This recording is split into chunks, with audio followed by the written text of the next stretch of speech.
Boa tarde a todos, meu nome é Beatriz de Souza Gonçalves e hoje vou apresentar o trabalho intitulado Venda de Medicamentos Psicotrópicos no Distrito Federal, um retrato com base nos dados do Sistema Nacional para Gerenciamento de Produtos Controlados, o SNGPC. Esse trabalho foi orientado pela professora Emília Vitória da Silva e faz parte do edital do PIBIC 2020-2021.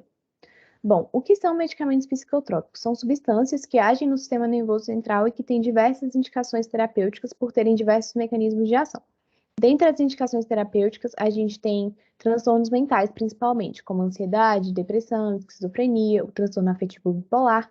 E, de acordo com a Organização Mundial da Saúde, existe um aumento na prevalência desses transtornos ao longo dos anos, fazendo com que tenhamos um impacto na saúde individual e coletiva, e também um aumento na venda e no consumo desses medicamentos. Por isso, o objetivo desse trabalho é conhecer o perfil de comercialização de medicamentos psicotrópicos em farmácias e drogarias privadas do Distrito Federal nos anos de 2019 e 2020. Para realizar esse trabalho, nós utilizamos o conjunto de dados venda de medicamentos controlados e antimicrobianos, medicamentos industrializados disponibilizados pelo SNGPC no Portal Brasileiro de Dados Abertos. Os dados utilizados são referentes aos meses de janeiro a dezembro de 2019 e 2020. Dessa forma, os dados foram visualizados, segmentados, categorizados e analisados no Microsoft Excel. Os dados que eram referentes ao Distrito Federal foram separados daqueles que se referiam às outras unidades da federação. Para definir os medicamentos mais vendidos, o critério utilizado foi a frequência de registro no SNGPC.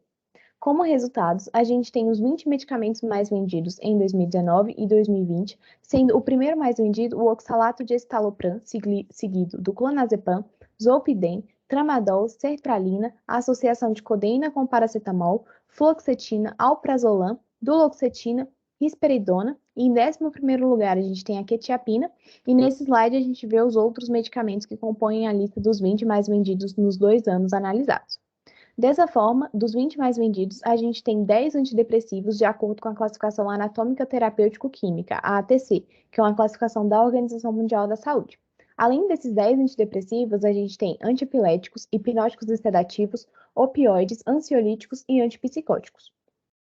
Analisando as regiões de venda e as regiões administrativas do Distrito Federal, o local de venda referenciado no sistema, como Brasília, teve o maior número de vendas nos 2 anos analisados, comparando com as outras regiões administrativas. Seguido de Brasília, a gente tem Taguatinga, Ceilândia, Gama, Planaltina e Núcleo Bandeirante com número de vendas significativo.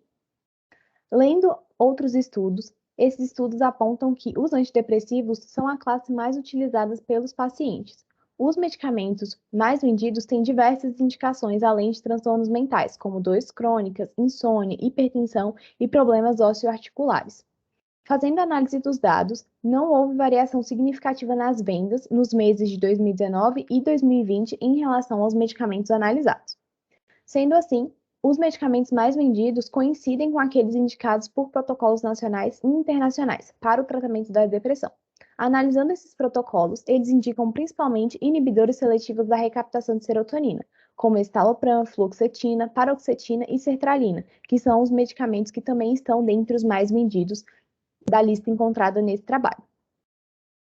As regiões que apresentaram maior número de venda, que é Brasília, Taguatinga, Ceilândia, Gama, Planaltina e Núcleo Bandeirante, todas possuem um Índice de Desenvolvimento Humano Municipal, que é o IDHM, alto ou muito alto, podendo haver uma relação entre Índice de Desenvolvimento Humano e o maior número de vendas.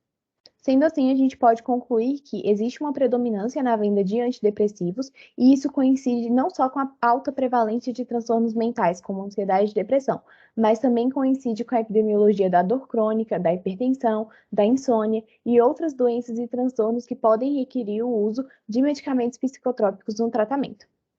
Obrigada.